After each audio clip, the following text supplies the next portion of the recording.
اندلعت أزمة بين الدولي المغربي رومان سيس ومدرب فريقه بشكتاش التركي، وفق ما كشفته تقارير إعلامية محلية. وذكرت صحيفة حريات التركية أن المدرب التركي شينول غونيش أبلغ إدارة النسور بعدم رغبته في الاعتماد على سيس بعد عودة النشاط الكروي الذي توقف حاليا بسبب الزلزال الخطير الذي ضرب البلاد.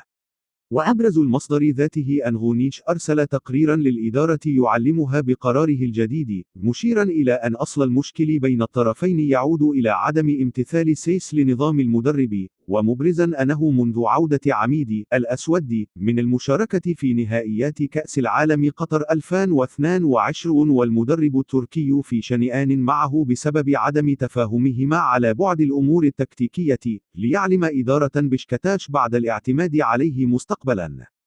وينتهي عقد سيس مع بشكتاش السنة المقبلة، بعدما انتقل إليه حرا من وولفرهامبتون الإنجليزي الصيف الماضي، ويعد من الأسماء المعول عليها في تشكيل الفريق التركي، إذ لعب هذا الموسم 16 مباراة في الدوري المحلي.